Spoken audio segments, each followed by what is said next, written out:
Hello guys, welcome to Wish I S. My name is Ishi and इस वाले video में हम चैप्टर 3 का पार्ट नंबर 2 कंप्लीट करने वाले हैं। क्लास 8 की हिस्ट्री एनसीईआरटी चल रही है। ओके, तो इसका पार्ट नंबर 2 बचा था एंड मैंने पार्ट नंबर 1 में मैंने काफ़ी कुछ बता रखा था, परमानेंट सेटलमेंट वगैरह ये सब मैंने बता रखा था और भी बहुत सारे हमने कुछ पॉलिसीज़ डिस्कस कर रखे थे। अगर आपने वो वीडियो अभी तक नहीं देखी है तो आप जाके देख के आओ। इस वाले वीडियो में हम कुछ कंट्री साइड के कुछ अदर सोर्सेज जानेंगे कि कहाँ कहाँ से इनको रेवेन्यू मिल रहा था ब्रिटिशर्स को। ओके, बाकी और भी सारी चीज़ें जानेंगे। तो यहाँ पे हमारे 2 टॉपिक्स रह गए थे, crops for Europe and the blue rebellion. ठीक है, इसके बारे में भी हम पढ़ना स्टार्ट करते हैं। सो हुआ ये कि मैंने कल आप लोग को बता रखा था, नॉट कल मीन्स पिछले वाले वीडियो में, परमानेंट सेटलमेंट वगैरह हमने पढ़ा रखा था, महलवारी सेटलमेंट, कि क्या क्या ये लोग करके हमारे कंट्री साइड से रेवेन्यू के जो सोर्सेज हैं वो कलेक्ट कर रहे थे एंड रेवेन्यू भी ले रहे थे। Okay, so soon they realised, they in the sense Britishers, उन लोग को ये लगा कि जो ये कंट्री साइड है, जो ये विलेज है, वो हमें रेवेन्यू ही नहीं, हमें बहुत कुछ और भी दे सकता है। जैसे कि हमें जो हमारे यूरोप में जो क्रॉप्स रिक्वायर्ड हैं वो क्रॉप्स हम इंडिया के गांव में जा कर के उसकी खेती कर सकते हैं एंड वहाँ से हमें बेनिफिट होगा। एंड इन सारे क्रॉप्स में मतलब जो जो उस टाइम पे यूरोप में नीडेड थी, जो भी जिस भी क्रॉप की रिक्वायरमेंट थी एट दैट टाइम यूरोप में, वो सब के सब क्रॉप्स को ब्रिटिशर्स ने इंडिया के कंट्री साइड में उगाना स्टार्ट कर दिया। अब वो लोग खुद तो खेती करेंगे नहीं, ऑफकोर्स वो लोग हमारे पेजेंट से ही करवाते थे। ठीक है, बेसिकली सबसे ज़्यादा किसकी खेती हुई थी तो वो इंडिगो की। ठीक है, और भी बहुत सारी जगह थे, जैसे कि बंगाल में जूट, असम में टी, शुगर केन था हमारे आज के उत्तर प्रदेश में।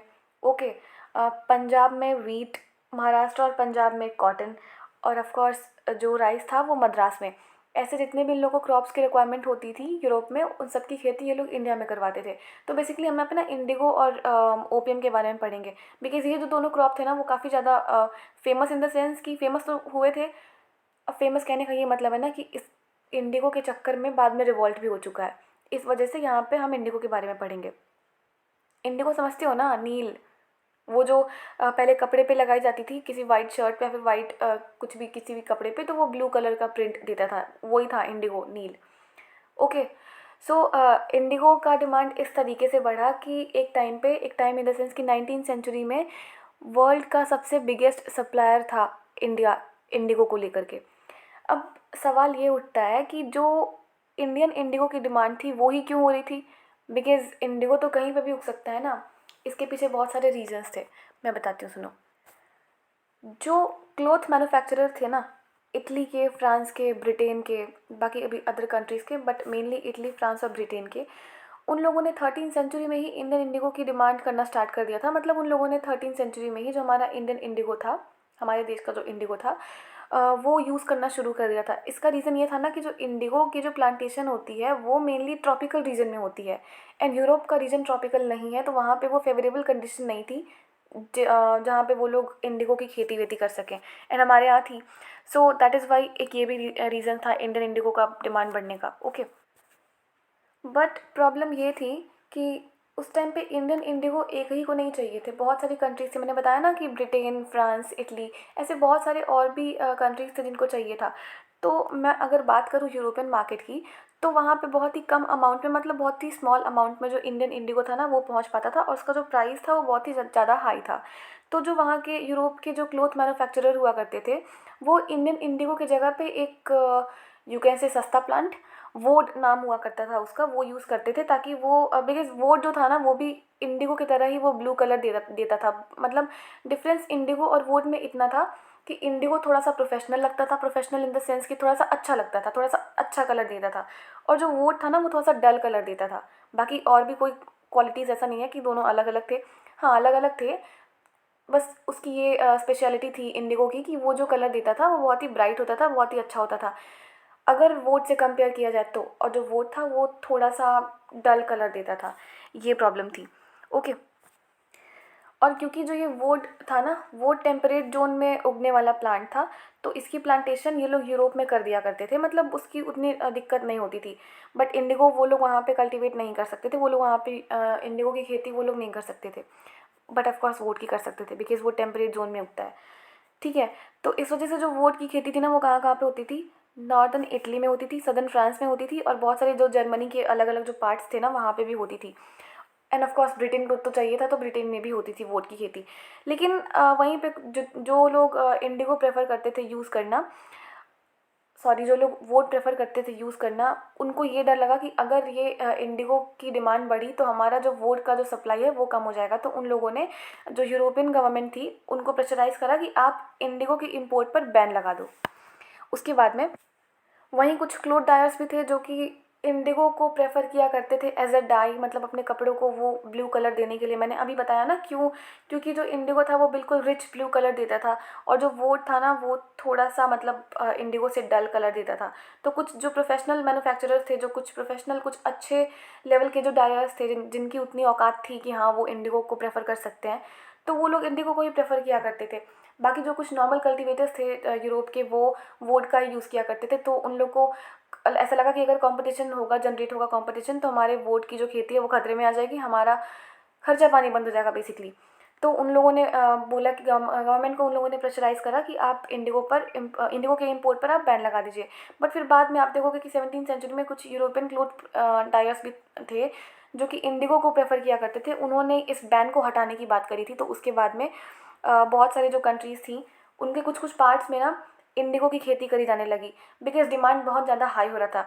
फॉर एग्जांपल के लिए अगर मैं बोलूँ तो कैरेबियन आइलैंड में, फ्रांस में, उसके बाद ब्राज़ील में पोर्तुगीज़ जो भी थे, जितने भी पोर्तुगीज़ थे, उन लोगों ने ब्राज़ील में भी इंडिगो की खेती करना स्टार्ट कर दिया। इंग्लिश ने जमाइका में, और स्पेन ने वेनेजुला में। ठीक है, इन सारे एरियाज़ पे इंडिगो की प्लांटेशन हुआ करती थी, और कुछ इंडिगो की प्लांटेशन नॉर्थ अमेरिका में भी हुई है। और नॉर्थ अमेरिका ये वही एरिया है जहाँ पे अफ्रीका से स्लेव ये लोग लेके आते थे, एंड फिर उसके बाद में वहाँ जो स्लेव लेकर के आए हैं वो नॉर्थ अमेरिका में काम वाम किया करते थे। ओके, बट प्रॉब्लम यहाँ हुई ना कि 18th सेंचुरी के लास्ट में, ठीक है, इंडियन इंडिगो की जो डिमांड थी ना वो कुछ एक्स्ट्रा ही अपने पीक पे चली गई, मतलब उसकी डिमांड एक्स्ट्रा होने लगी। बिकॉज जो ब्रिटेन था ना वो इंडस्ट्रियलाइज होना स्टार्ट कर दिया था, उसका जो ब्रिटेन का जो कॉटन का प्रोडक्शन था वो भी एक्सपैंड हो रहा था।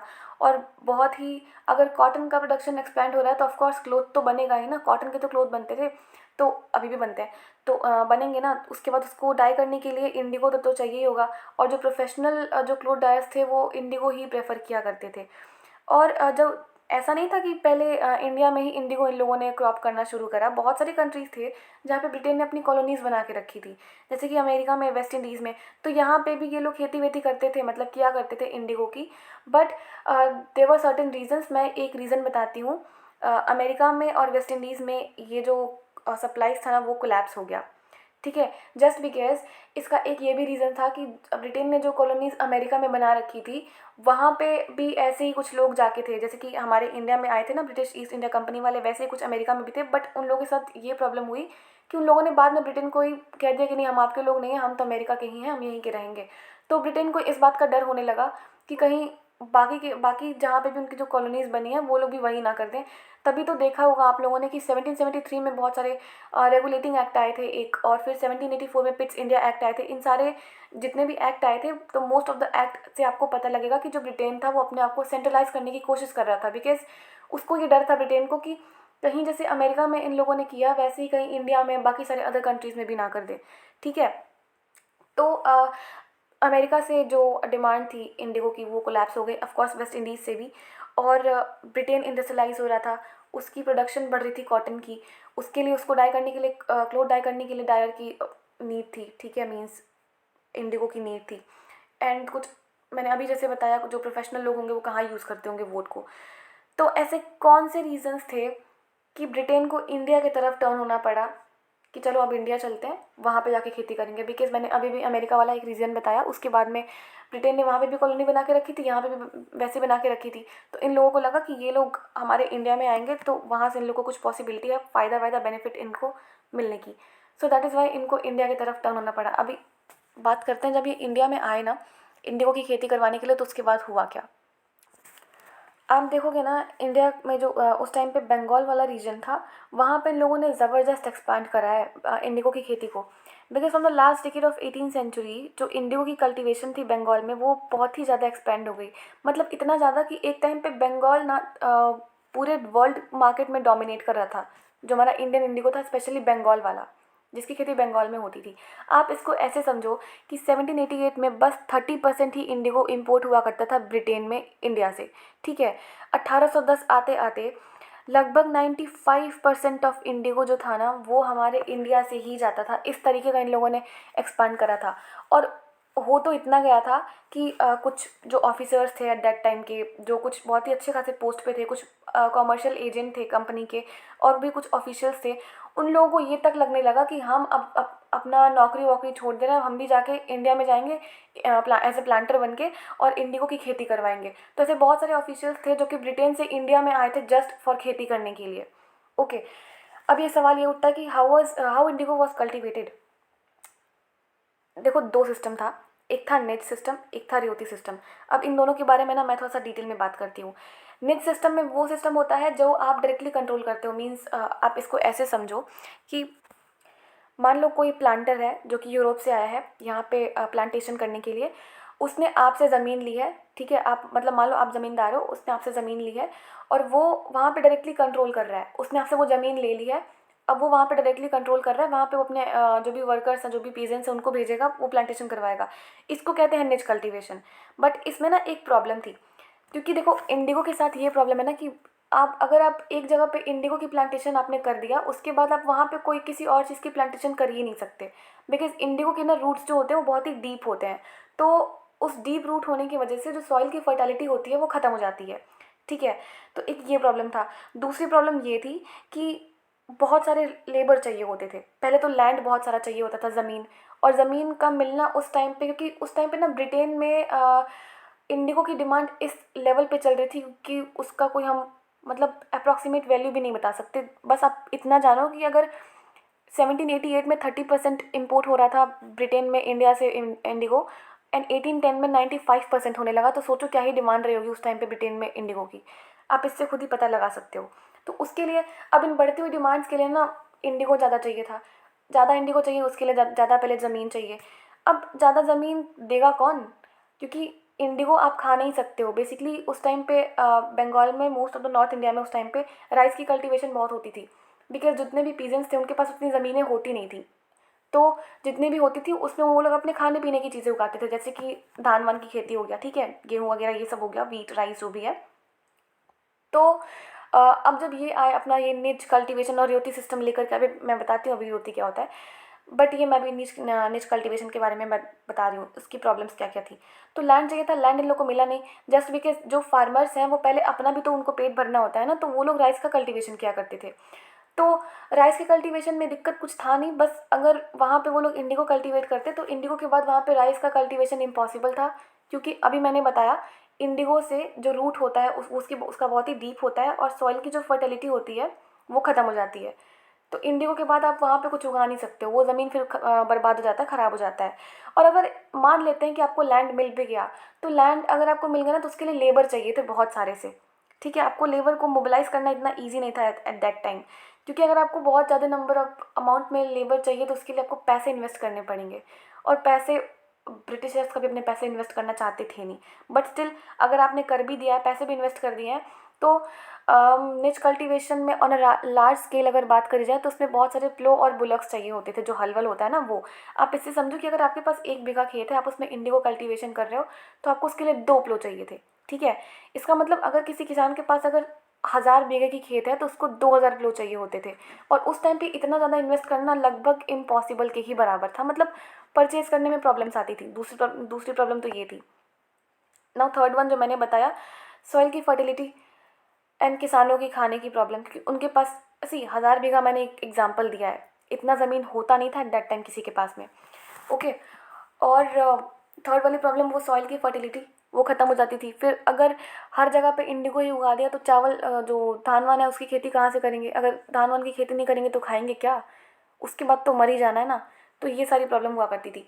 तो बाद में इन लोग को समझ में आया कि नहीं, निच कल्टीवेशन में प्रॉब्लम हो रहा है, हम दूसरा सिस्टम लेके आएंगे जिसको बोलेंगे रियोती कल्टीवेशन। रियोती कहाँ से आया है, रियोट से आया है। और वो रियोट क्या होता है, पीजेंट्स ही होते हैं। तो इसमें इसका क्या था, रियोती सिस्टम में क्या था, जो प्लांटर्स हुआ करते थे जो कि ब्रिटेन से आए थे इंडिया में फॉर ये एग्रीकल्चर पर्पज़ से आए थे, तो वो जो प्लांटर हुआ करते थे ना, वो एक कॉन्ट्रैक्ट, एक एग्रीमेंट आप कह सकते हो, वो साइन करते थे या तो विलेज हेडमैन के साथ में। पहले तो ये लोग पीजेंट्स के साथ में ही साइन किया करते थे। एंड पीजेंट्स स्टार्टिंग में बहुत खुश हो गए, चलो कोई बात नहीं, हमें पैसे मिल जाएंगे, हम इनकी खेती कर देंगे, इनका भी बेनिफिट मेरा भी बेनिफिट, हम खा भी रहे हैं। एंड उस टाइम पे ब्रिटिशर्स थे भी बहुत चालाक, अपनी बात मनवानी आती थी। और ऊपर से ये तो विलेजर हैं, ये तो पढ़े लिखे वैसे ही नहीं हुआ करते थे, अपनी बात वैसे ही घुमा फिरा के इन लोग मनवा लिया करते थे। तो स्टार्टिंग में ना जो ये रोड्स थे, मतलब जो ये पीजेंट्स थे हमारे, बहुत ही खुश हुए कि चलो कोई बात नहीं, हमें खाने के लिए मिल जाएगा, हमारा पेट भर जाएगा और मतलब हमारा लिवलीहुड चलता रहेगा और इनको इनका डिमांड जो है वो भी पूरा हो जाएगा। तो इसमें ये लोग करते क्या थे, जो पीजेंट्स हुआ करते थे उनसे एक कॉन्ट्रैक्ट साइन करवाते थे। अगर पीजेंट्स को कोई दिक्कत आ रही है साइन वाइन करने में, तो on the behalf of peasants ये लोग, जो विलेज का हेडमैन हुआ करता था, उससे ये लोग कॉन्ट्रैक्ट साइन करवाते थे। कॉन्ट्रैक्ट में क्या होता था, ज़्यादा डिटेल में मत जानो, बस इतना जानो कि वो जो कॉन्ट्रैक्ट था ना, उसमें ये था कि आपके पास जितना भी एरिया है उसका आप 25%, मतलब मान लो आपके पास बहुत बड़ा सा एरिया है, आप उसके 25% को निकाल दो, उस 25% में आपको इंडिगो की खेती करनी ही करनी है, नो मैटर वॉट। ठीक है, मतलब आपके पास एरिया है, उस मैटर नहीं करता कि आपके पास कितना कम है कितना ज़्यादा है, आपको उस एरिया के 25% में से आपको 25% पे खेती करनी ही है। किस चीज़ की? इंडिगो की। हाँ, जो फैसिलिटीज़ हुआ करती थी, जैसे कि सीड्स लाने में कोई दिक्कत हुई या फिर कुछ भी, तो उसके लिए मनी, जो कैश जो हुआ करता था, वो ब्रिटेन वाले हमारे पीजेंट्स को दिया करते थे, बट इंटरेस्ट पे दिया करते थे। ऐसा नहीं था कि फ्री में ही बांट दिया करते थे मनी, कि आप जाओ लेके आओ सीड्स, फिर उसके बाद में क्रॉप उगाओ, फिर उसके बाद हमको दो, ऐसा कुछ नहीं था। वो लोग इंटरेस्ट लगा करके वो देते थे। तभी तो हमारे जो किसान थे ना, वो कर्ज में डूबते चले गए। मैं अभी बताती हूँ कैसे।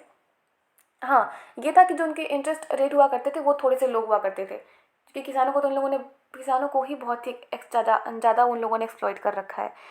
लेकिन इस टाइम पे थोड़ा सा इंटरेस्ट लो रेट पे लगाते थे ये लोग, जस्ट बिकॉज इन लोग को खुद भी चाहिए होता था।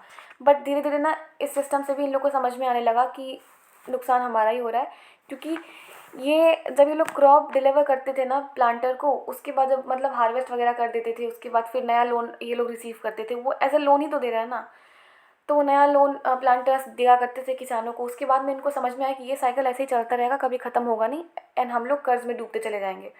तो फिर ना इससे प्रॉब्लम होने लगी, एंड प्रॉब्लम इतनी ज़्यादा बढ़ गई कि एक टाइम पे ब्लू रेबेलियन ही हो गया।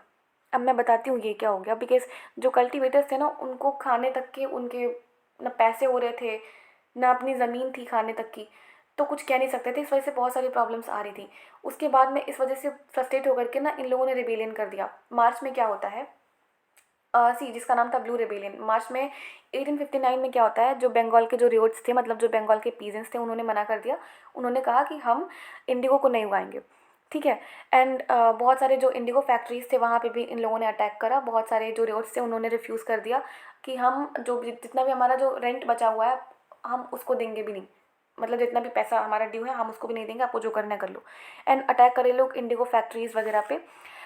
और जितने भी उस टाइम पे वर्कर्स थे जो कि प्लांटर्स का सपोर्ट कर रहे थे, उनको भी बॉयकॉट कर दिया, उनको भी साइड में कर दिया। गुमास्ताज एक टर्म है आपके बुक में दे रखा है। गुमास्ताज मतलब एजेंट होता है। जो प्लांटर्स हुआ करते थे ना, जो ब्रिटेन से आए थे इंडिया में एग्रीकल्चर के लिए, इंडिगो प्लांटेशन के लिए, उन्हीं के एजेंट हुआ करते थे, जिनको कहा जाता था गुमास्ताज। एक टर्म है, याद कर लेना। ठीक है। तो इनके पे भी बहुत ही यू कैन से इनकी भी बहुत ही पिटाई करी गई। अब ये सोचो कि आपके दिमाग में ये आ रहा होगा कि इंडिगो की खेती तो बहुत पहले से हो रही थी। 13 सेंचुरी से मैंने बता रखा है कि इंडिगो की खेती चल रही थी, इंडिगो की डिमांड बढ़ रही थी इंडिया में। हाँ, बाद में जो 17-18 सेंचुरी में काफ़ी हाई पीक पे चली गई डिमांड, बट येस, डिमांड तो पहले से भी थी। बट ऐसा क्या हुआ कि रिबेलियन 1859 में हुआ। बहुत सारे रीजन्स थे इसके। देखो, रिबेलियन कभी भी अचानक नहीं होता है, बहुत सारे रीजन्स होते हैं उसके पीछे। फिर वो बाद में जाके एक ही बार वो यू कैन से बाहर निकल आते हैं, तो वो रिबेलियन का रूप ले लेते हैं। 1859 में ना जो इंडियन जो रियॉट्स थे, पीजेंट्स थे, उनको ये लगा कि लोकल जो ज़मींदार हैं और जो विलेज का हेडमैन है वो उनको सपोर्ट कर रहा है प्लांटर्स के अगेंस्ट में, और जो कर भी रहा था। पता है क्यों? प्रॉब्लम यहाँ पे ये थी, जो ज़मींदार थे ना, ज़मींदार को ये पता चल रहा था धीरे धीरे, just wait for a minute, या ज़मींदार को ये पता चल रहा था धीरे धीरे कि ये जो प्लांटर्स है ना, ये इनके गोल्डन चांस को ख़त्म कर रहे हैं। जो इनकी आइडेंटिटी है विलेज में, वो उनको ख़त्म कर रहे हैं। बेसिकली अगर आपके घर में मैं ही आ जाऊँ और मैं अपनी मनमानी करूँ, मैं ये कहूँ कि आपको ये नहीं ये करना है, और घर हो आपका ही, मनमानी मेरी चले, तो ये किसी को भी पसंद नहीं आएगा, ठीक है। तो वही कर रहे थे प्लांटर्स ज़मींदार के साथ में, और ज़मींदार को ये बात बिल्कुल पसंद नहीं आई थी कि उनसे उनकी कोई आइडेंटिटी ले रहा है, उनसे कोई स्लेवरी वाला काम करवा रहा है। बेसिकली ज़मींदार भी करवाते थे पीजेंट से ही, बट हाँ, प्लांटर्स ज़मींदार को अपने अंडर में ही रखना पसंद करते थे, ठीक है। तो बेसिकली उनकी अपॉर्चुनिटी ख़त्म हो रही थी, इस वजह से ज़मींदार को लगा कि कुछ करना पड़ेगा। सो उन्होंने जो विलेज हेडमैन के साथ में मिलकर पीजेंट्स को बहुत ही भड़काने की कोशिश करी कि आपके लिए सही नहीं है वगैरह वगैरह, जो भी मैंने अभी प्रॉब्लम बताई पीछे ना, वो सब इन लोगों को रियलाइज़ करवाया, ठीक है। एंड इंडिगो पीजेंट्स जो वो क्रॉप को जो कल्टीवेट कर रहे थे, जो क्रॉप्स को उगा रहे थे इंडिगो को, तो वो जो पीजेंट्स थे ना, उन लोगों को भी लगा कि जो 1857 में रिवॉल्ट हुआ है उसके चक्कर में ब्रिटिशर्स अभी ना बहुत ही सदमे में होंगे मे बी, तो उनको ये डर होगा कि दूसरा कहीं कोई रिवॉल्ट ना कर दे। तो अगर हम लोग इस टाइम पे अपनी डिमांड को रेज़ करेंगे तो हो सकता है हमारी डिमांड अंग्रेज़ सुन लें, मे बी ऐसी पॉसिबिलिटी है, ऐसा लगा था पीजेंट्स को, ऐसा लगा था, ठीक है। एंड ये काफ़ी अच्छा खासा रिबेलियन अपने पीक पे चल रहा था, जिसकी वजह से ना एक इंग्लिश मैन थे जिसका नाम था जस्ट अ मिनट, जिसका नाम था एस्ले एडन। तो ये उस टाइम पे ना मजिस्ट्रेट हुआ करते थे बरासत के, ठीक है। तो इन्होंने ना नोटिस करा कि ये बहुत ही वॉयलेंट रूप ले रहा है ये जो रिबेलियन है। तो इन्होंने इतना कहा कि जो भी आपने कॉन्ट्रैक्ट साइन किया है उसको लेके आपको कोई फोर्स नहीं करेगा। और पीजेंट्स को ये लगा कि जो क्वीन विक्टोरिया हैं उन्होंने मना कर दिया है कि इंडिगो की खेती ही नहीं करनी है। यहाँ पे एक मिसअंडरस्टैंडिंग हो गई, ठीक है। तो उसके बाद भी मतलब पीजेंट्स ने कुछ अलग समझ लिया, ऑर्डर कुछ और ही इशू हुआ है। एशले आइडन ने ये कहा था कि आपको जो कॉन्ट्रैक्ट मिला है आपको कोई फोर्स नहीं करेगा, आप पे कोई आपको कोई प्रेशराइज नहीं करेगा, कोई प्रेशर नहीं है, आपको जैसे ठीक लगता है वैसे करो। थोड़ा सा उनके में कोई दया नाम की चीज़ थी नहीं, बस उन्होंने देखा कि रेबेलियन ज़्यादा हो रहा है, तो उन्होंने एक तुरंत ही अच्छा खासा उनके दिमाग में ये आइडिया है कि ये बोल देता हूँ, चलो हो जाएगा, हो सकता है इससे कुछ शांति हो जाए, बाद में तो इन लोगों को हम समझा के अपना काम करवा ही लेंगे। तो फिर पीजेंट्स ने उसको उल्टा समझ लिया, उन लोगों को ये लगा कि क्वीन विक्टोरिया ने मना कर दिया इंडिगो की खेती करने से। तो वहाँ पे जब आइडियोलॉजी की क्लैश हुई ना, तो वहाँ पे और भी अच्छा खासा रिवॉल्ट हो गया। रिवॉल्ट इन द सेंस वो बहुत ही एक्सप्लोसिव सिचुएशन हो गई थी उस टाइम पे। तो जैसे रिबेलियन और भी ज़्यादा आसपास के एरियाज़ में बढ़ा, बहुत ही डिस्ट्रिक्ट में बढ़ा, तो इन्होंने कहा, इसलिए एडन ने कहा, और जो ब्रिटेन की जो गवर्नमेंट थी उन्होंने मिलकर डिसाइड किया कि हम एक इंडिगो कमीशन बनाएंगे, और वो जो इंडिगो कमीशन होगा वो जाके इंक्वायरी करेगा कि कौन सही है कौन गलत है। तो इन लोगों ने एक इंडिगो कमीशन बनाई, एंड इंडिगो कमीशन ने गेस व्हाट क्या किया, उन लोगों ने हाँ चलो ठीक है हमारा साथ दे दिया। उन लोगों ने कहा कि जो ये पीजेंट्स हैं इनकी कोई गलती नहीं है, और फिर उन लोगों ने बाद में उन इंडिगो कमीशन ने एंड जो ब्रिटेन की जो गवर्नमेंट है उस टाइम पे विक्टोरिया वगैरह जो वट एवर जो भी रहेंगी, तो सारे लोग मिलके उन लोगों ने ये डिसाइड करा कि जो कॉन्ट्रैक्ट है अभी पीजेंट्स के पास में आप उनको कंटिन्यू करो, बाद में कॉन्ट्रैक्ट मत लेना, कोई ज़रूरत नहीं है अभी उसके बाद आप लोग को इतना सफ़र करने की, ठीक है। तो बेसिकली इंडिगो कमीशन ने एक अच्छी काम करी है पता लगाने का कि सच में सफ़र कौन कर रहा था। तो उन लोगों ने कह दिया कि हाँ प्लांटर्स हैं, उनकी मिस्टेक है, उनको ऐसा नहीं करना चाहिए, और एंड जो पीजेंट्स हैं उनको काफ़ी सफ़र करना पड़ रहा है। सो एक ऑर्डर इशू हुआ था कि इसके बाद में आपको कोई फोर्स नहीं करेगा, आपको लेना होगा लेना, नहीं लेना होगा मत लेना, और आपके जो डेप्थ वेप्थ हैं उसके बारे में भी कुछ ऑर्डर इशू करे गए थे। ऐसे ही आप रिलेट कर सकते हैं उसको। फिर जब रिवॉल्ट ख़त्म हुआ तो इंडिगो का जो प्रोडक्शन था वो कोलैप्स हो गया बंगाल में। ऑफ कोर्स जब ऑर्डर ही आ गया कि नहीं करना है, फोर्स नहीं करेगा कोई, आपको जैसा लगता है आप वैसा करो, तो कौन ही करेगा इंडिगो का प्लांटेशन। उसके बाद में जब बंगाल में कोलैप्स हुआ तो ये लोग बिहार की साइड में टर्न हुए, operation Bihar, no not operation Bihar, ये मैंने अपने मन से नाम दिया ऑपरेशन बिहार, ऑपरेशन बिहार था नहीं, बट हाँ ये लोग बिहार की साइड में गए। आपने सुना होगा चंपारण सत्याग्रह, सुना होगा, महात्मा गांधी ने 1917 में वो विजिट करे थे चंपारण में, तो वो अगेंस्ट इंडिगो प्लांटर्स के ही अगेंस्ट में था वो सत्याग्रह, ठीक है। तो बिहार में उन लोगों ने ये भी कर रखा है। सो यहाँ पे ये वाला चैप्टर ख़त्म होता है। आई होप आपको ये वाला चैप्टर अच्छा लगा होगा। एंड इस पीपीटी में ज़्यादा कुछ मैंने मेंशन करा नहीं था बिकॉज एक स्टोरी का फॉर्मेट था, तो मैंने एज अ स्टोरी ही आपको बताया। एंड ऑफ कोर्स जो भी एस्पिरेंट सीरियस होकर के यूपीएससी की प्रिपरेशन करना चाहते हैं वो यहाँ पे दिए गए हमारे व्हाट्सएप नंबर पर हमारे वाइस सर को कॉन्टैक्ट कर सकते हैं। बेनिफिट आपका ही होगा, नो मैटर वॉट आप कितने साल से प्रिपेयर कर रहे हो, कब आपको अटैम्प्ट देना है, 2023 का देना है या 24 का देना है, कभी भी देना हो, जस्ट एक बार कॉन्टैक्ट कर लो, आपके लिए बेनिफिशियल है। So thank you very much, have a good day ahead.